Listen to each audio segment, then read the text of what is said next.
you would hear on this on the platform some advertising that involves our next guest. And that advertising is around a series of public meetings that are held around the country that have attracted quite a bit of controversy for the Stop Cogovernance campaign. The primary, now, of itself, ironically, it's probably the protesting actions and the coverage of them by mainstream media, particularly Stuff Radio New Zealand, but also television I see as well, that has attracted most people's attention to the Stop Cogovernance rally. So it's one of those sort of, one of those sort of own goals, really. I mean, where if I wanted to stop the Stop Cogovernance rallies, I would have just not turned up at all. And then they wouldn't have got all that much coverage. And then people wouldn't be going to them because I've watched them on Television One, or I'm seeing the protests against them on Radio New Zealand, or reading them and stuff, or whatever. You know what I mean? Well, the primary, if you like, agent provocateur. No, I mean, that's if you looked at it from a liberal perspective. But the primary participant in these, and in fact the creator of these Stop Cogovernance rallies, has been Julian Batchelor. And Julian Batchelor, although he is ostensibly a real estate agent, although, gosh, I don't know how many houses would be being sold just at the moment, but nevertheless, is also director of Evangelical Strategies International, I understand as well. And he's been going around very much pointing out that co-governance is, well, to put it in biblical terms, evil. He joins us now. Julian, good morning to you. Welcome to the show. Hi, Michael. Good intro. I've got that right. I'm actually a school teacher by trade. But so, you were a real estate agent too. I sold real estate I was a real estate agent for a small period of time while I was developing a property in the Bay of Islands, which is the one that the Heritage New Zealand has taken off us through their illegal mandate. So that's what got me going. It triggered me into all this. Right. You are also the director of Evangelical Strategies International, according to your LinkedIn profile as well. Is that right? Yeah, that's correct. Yep. Okay. So, and I'm really interested if there's a correlation between the two, or in your view, they are distinct.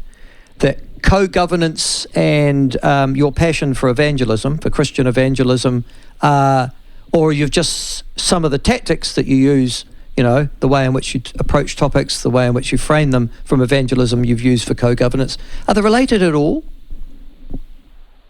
I've never made that connection at all, except that I think co-governance is very wrong, and from a Christian point of view, anything that's wrong needs to be fought against, especially when it affects a lot of people, because it's I've tried to keep my Christianity out of this campaign because some people are very, very anti-Christianity, and so I want to keep firmly and focused on the aspect of co-governance. But I think where a lot of people are being affected negatively, and they're going to be affected even more negatively in the future, all of us, whether you're a Christian, a Muslim, or a Hindu, or an atheist, or whoever you are, you should be standing up to stop this for the sake of the good of the country. Okay, now you're doing, as I said in my introduction to this, it's ironic because, listen, I'm not being nasty to you, but I'm being honest. I don't think you would have got too much coverage of your speaking tour, unless you'd paid for it yourself, if it wasn't for the counter-protesters. They've done you a bit of a favour, haven't they? Well, they have, because they're sort of like bait for the media, because they come out and create a great ruckus at our meetings, although they've stopped doing it because we've made all the meetings private now, so they've dwindled down to only one or two turning up, and sometimes none turning up whatsoever. So yeah, definitely. In the early stages, they created a media sensation by turning up. So we were very thankful for that, and I can't believe the media hasn't got onto that already. And I wouldn't say that it's just because of the protesters that we've got coverage, because we printed 250,000 of those little booklets that we produced, and they're going out all over the country, and it's going like gangbusters. That's in 10 weeks. 250,000 booklets have gone out, and there's people all over the country who are delivering them into letterboxes. Rural Mail is doing all the farmers around New Zealand, and the support has been absolutely enormous. But you're also getting cancelled. I mean, as far as I'm concerned, it's a fair debate. Whether you, and I don't care which side people are on the co-governance debate, as long as there is a rational debate and discussion and people can share those ideas and the best argument wins, as far as I'm concerned. But in this case, you are having a large number of your venues closed down before that debate or discussion happens. Who's closing them down? Is it local councils? Is it private organisations? Is it government authorities? What? Who? No, it's always people inside the council employees. There is like an iwi mafia at work in New Zealand. Now, I would never have said that a year ago, but having worked now with what I'm doing and running this tour, we're brushing with councils on a very intimate level and finding out just how much corruption there is. I mean, the Auckland councillor Weiss, Claudia Weiss, she set that up for a cancellation. She arranged 2 meetings, one after the other, with activists. We were supposed to finish at 9. She had activists in there at 9. So booking one after the other and said, oh no, it's too dangerous. She told us last minute, she lied on News Talk ZB to Duplessis Allen about that, saying they had lots of communication with us. They had not. They communicated with us the last minute on Friday. Hamilton has just done the same.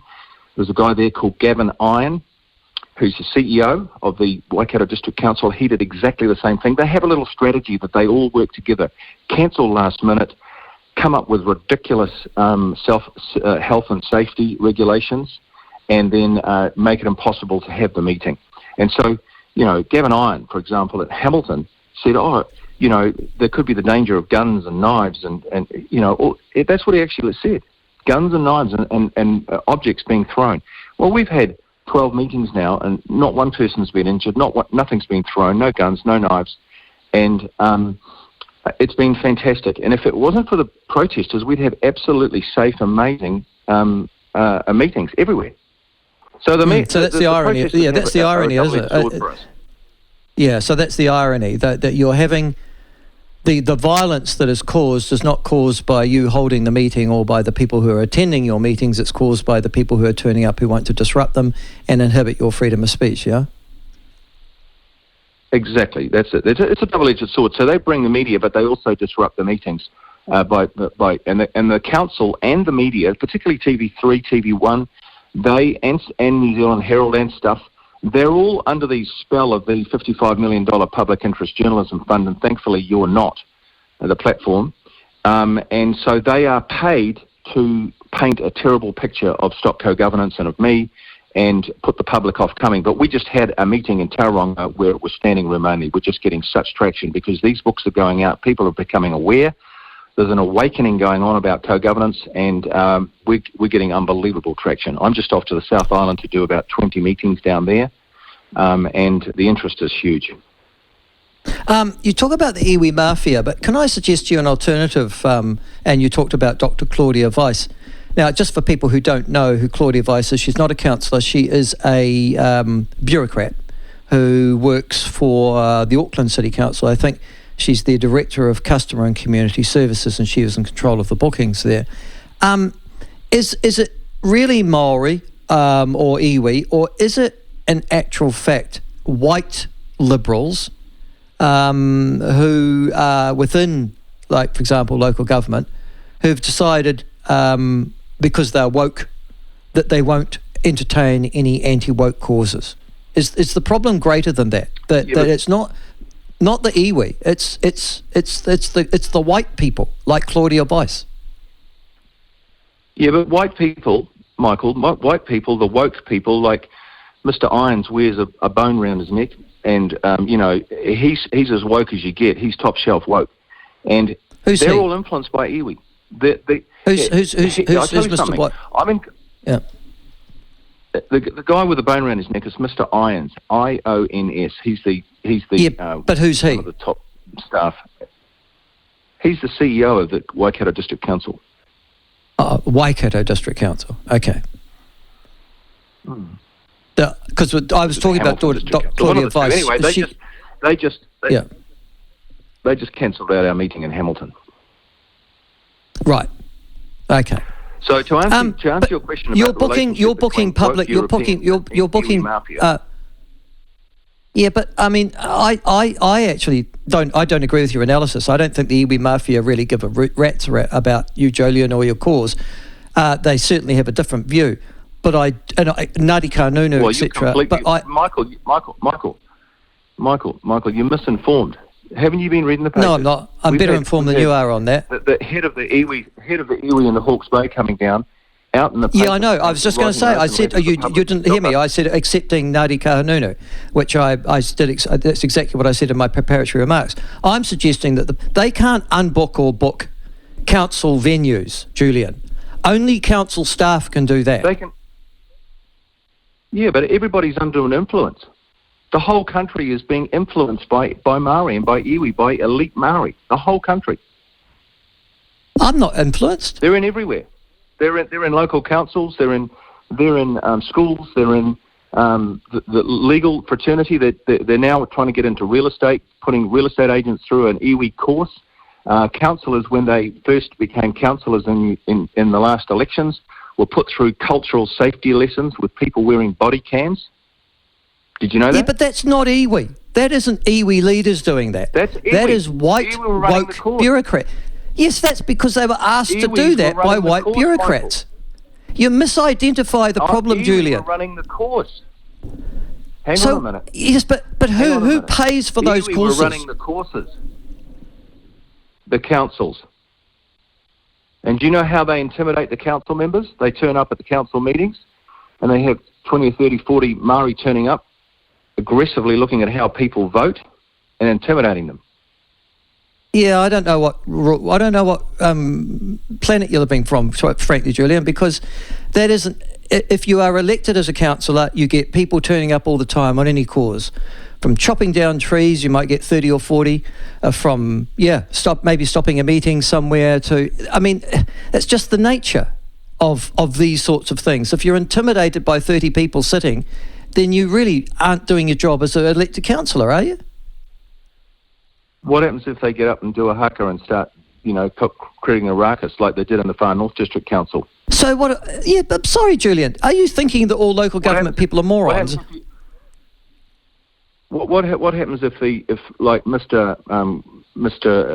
the Mayor at Kaipara, Craig Gibson, and he said we're not going to have a karakia at the front of to start a council meeting.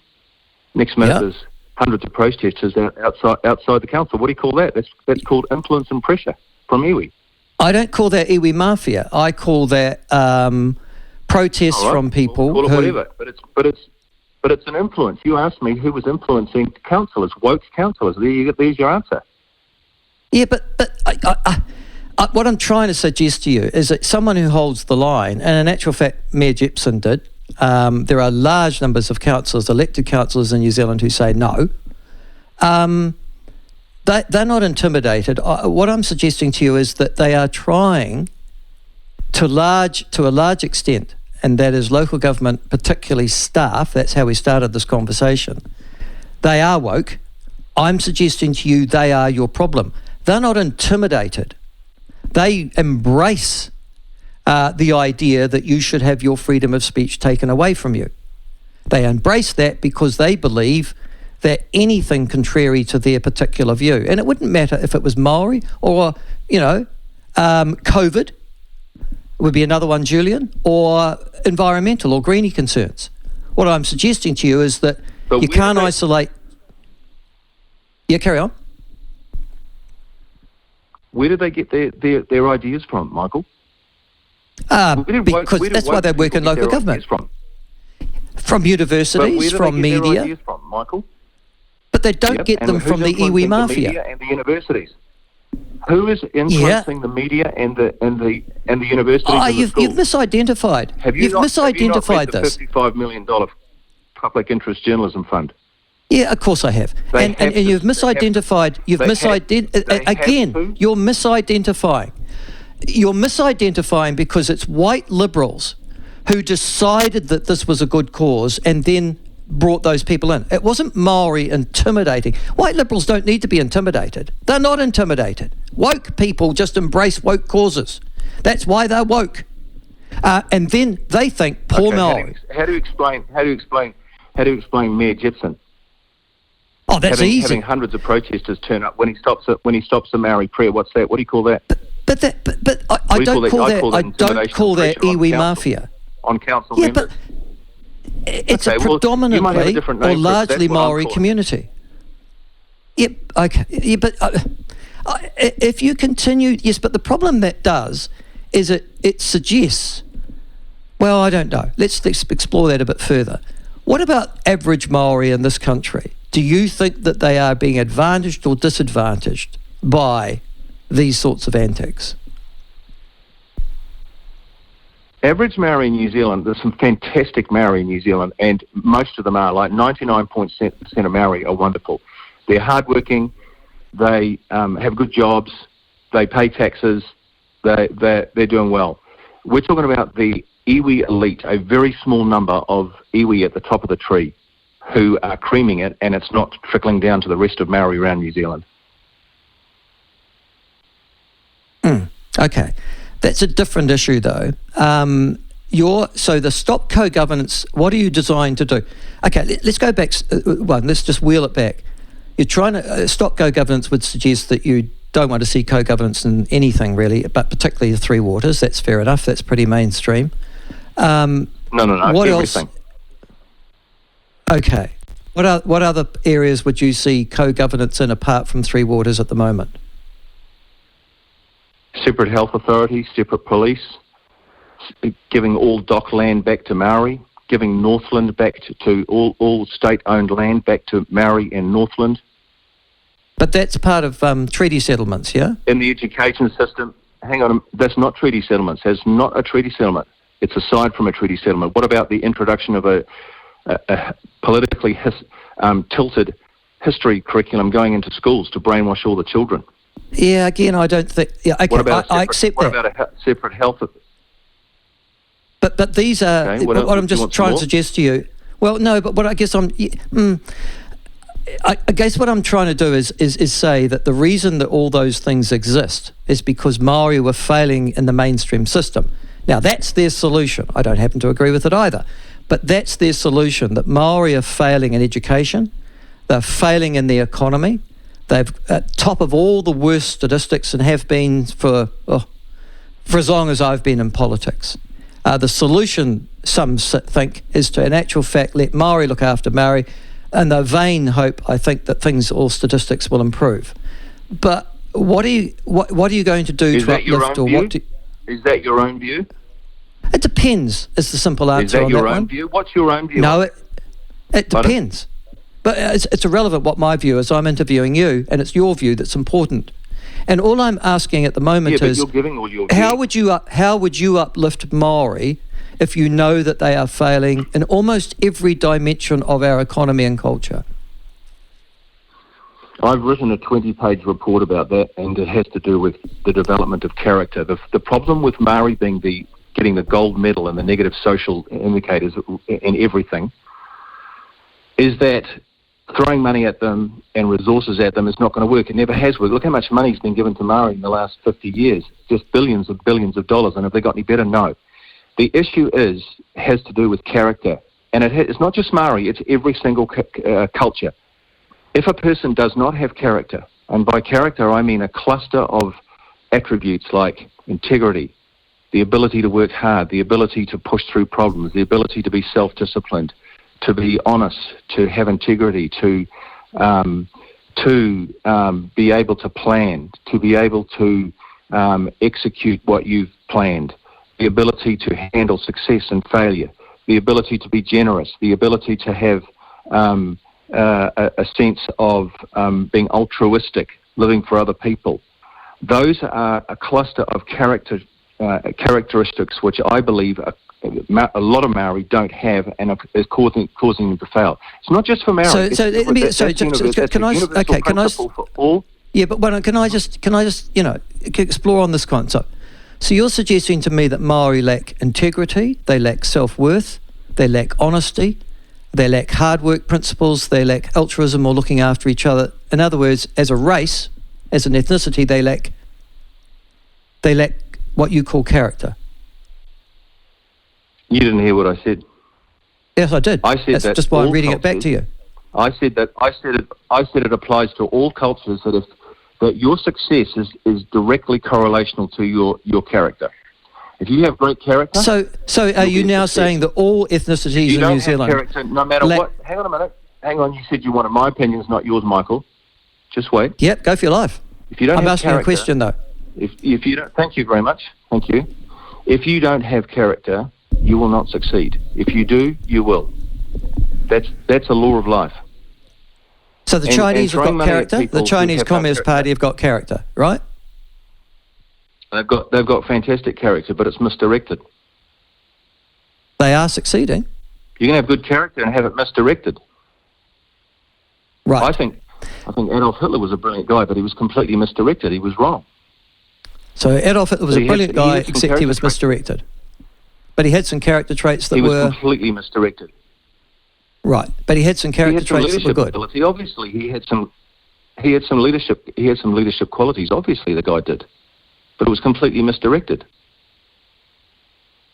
Okay, you see, the reason I put that religious bit in at the start, and this is on your LinkedIn page, so it's not me making it up. I mean, put it there, is because I think that you see character and religious devotion, adherence, as one and the same thing. Yeah, I mean your character, your sense of character would be based upon solid Christian principles.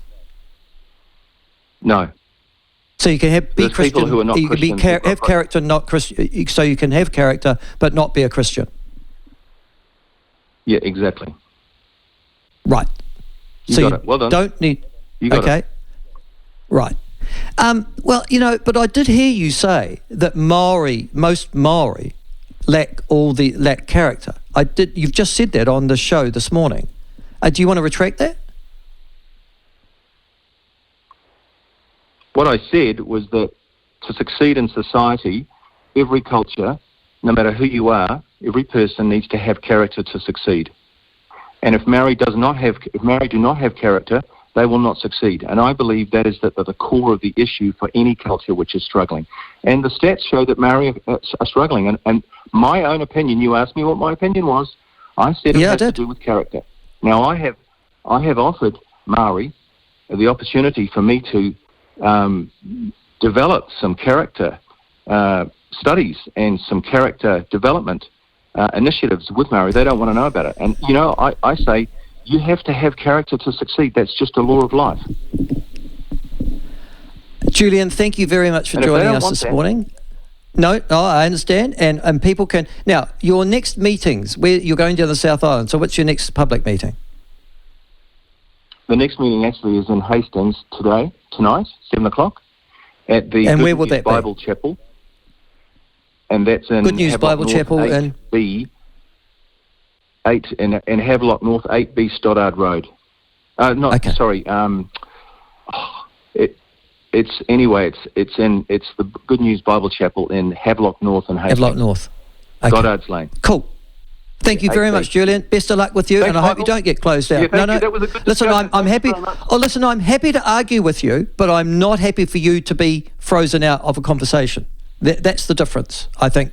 And that's where I draw the line. Everybody's entitled to a view. And so I said, I'm happy to disagree with you, but I am unhappy if you're closed down because people disagree with you. No. I didn't close down. No. It's okay. I think you've missed the point. No. I haven't talked about you. You really do misunderstand me, don't you? I'm talking about your freedom of speech not being closed down. I'd be unhappy about that. Well, that's been happening everywhere. Yes, which is why you're on the show this morning, Julian. And which is why I've asked you where you're having your public meeting. Good on you, Julian. Bye-bye.